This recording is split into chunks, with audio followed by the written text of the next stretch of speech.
wabarakatuh. Perkenalkan, nama saya Kahila Maisara Ridwan dengan akhiran NIM 096. Saya akan membahas mengenai pendahuluan. Budidaya ikan tawar terus berkembang karena menjadi salah satu sumber protein hewani yang penting bagi masyarakat. Salah satu ikan yang paling banyak dibudidayakan adalah ikan nila atau Oreochromis sp.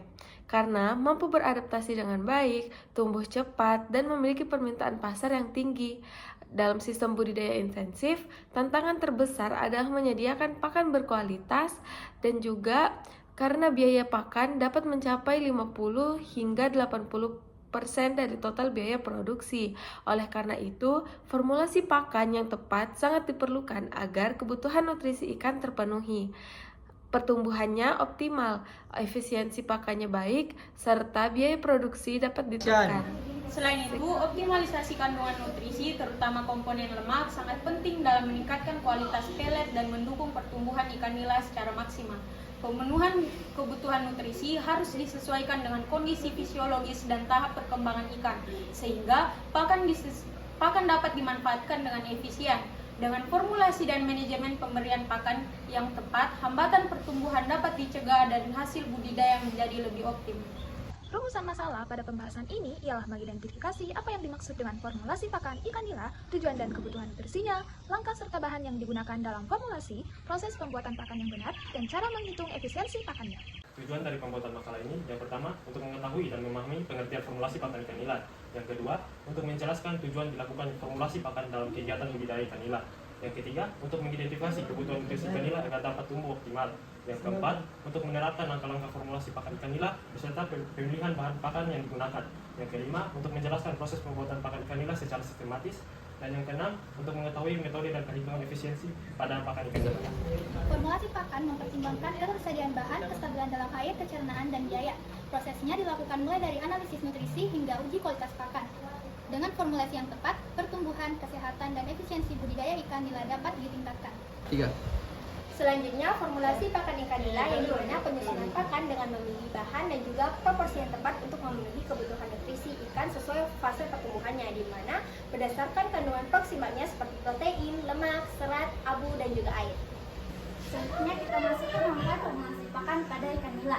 Yang pertama, memenuhi seluruh kebutuhan nutrisi ikan nila. Nutrisi diperlukan untuk menunjang pertumbuhan, membentuk jaringan yang baru, dan juga membantu metabolisme pada ikan nila.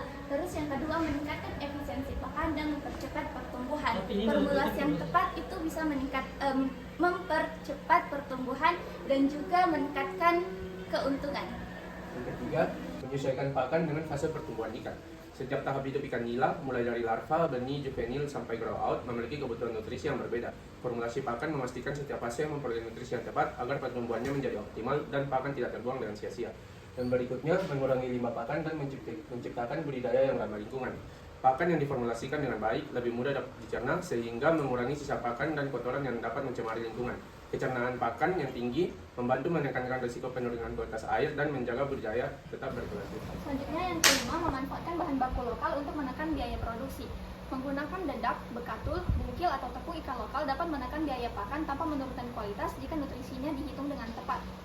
Selanjutnya, meningkatkan kesehatan ikan dan ketahanan terhadap penyakit. Ketahanan terhadap penyakit pakan bernutrisi seimbang dengan vitamin dan mineral penting untuk membantu memperkuat imun, mengurangi stres, dan meningkatkan ketahanan terhadap penyakit.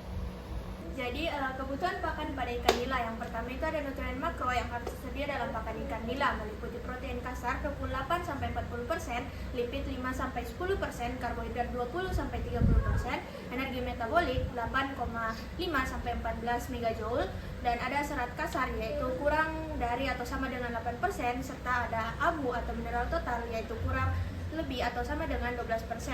Berfungsi sebagai sumber mineral penting. Secara keseluruhan, nutrien makro ini berfungsi utama untuk menunjang pertumbuhan, penyediaan energi, metabolisme, kesehatan, dan pencernaan ikan nila secara optimal.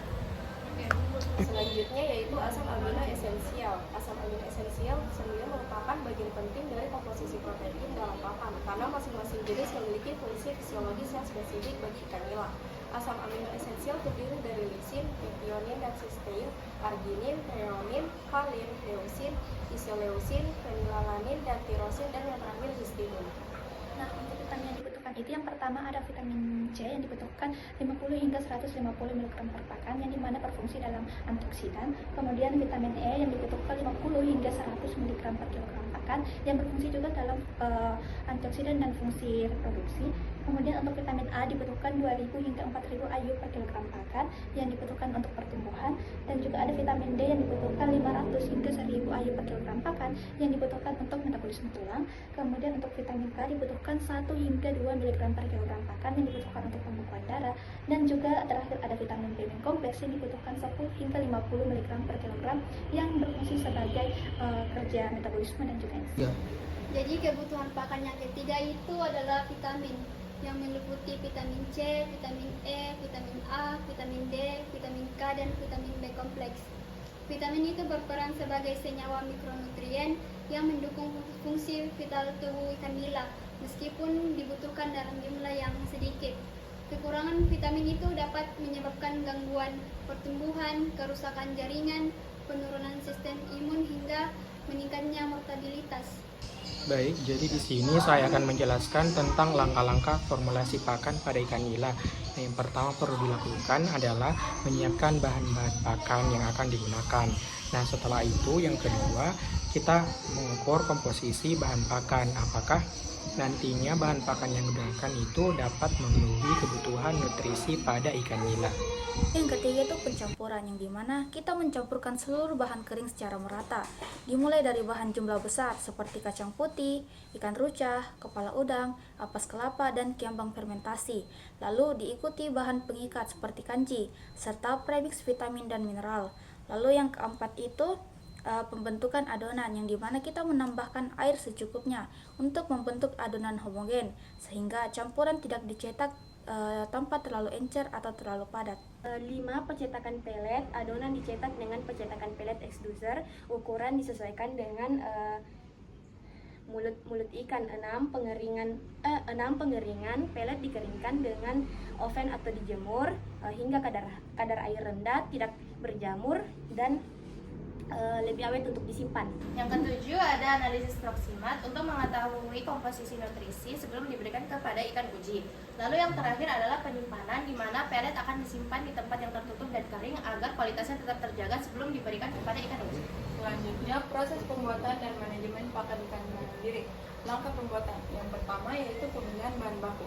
Pembuatan pakan ikan nila mandiri memakai bahan lokal seperti tepung ikan, kedelai, jagung, dedak, kanji, minyak ikan, mineral, dan vitamin. Bahan harus tersedia sepanjang tahun dan memenuhi gizi protein 20-25%, lemak 4-18%, karbohidrat 10-50%, dengan tambahan vitamin atau mineral sesuai kebutuhan dan kemampuan ikan. Langkah selanjutnya adalah perhitungan kebutuhan bahan. Tahap ini menentukan komposisi nutrisi secara tepat seperti protein, lemak, karbohidrat, vitamin, mineral, dan asam amino agar pakan sesuai dengan kebutuhan pertumbuhan ikan nila. Yang ketiga adalah penampungan, penimbangan, dan pencampuran. Bahan digiling halus, ditimbang sesuai formula, lalu campur hingga homogen supaya setiap pelet punya nutrisi yang merata. Baik, jadi proses selanjutnya itu ada proses plating. Jadi adonan yang sudah dicampur tadi diberi peraka seperti tepung kanji yang diceduh dengan air panas hingga merata.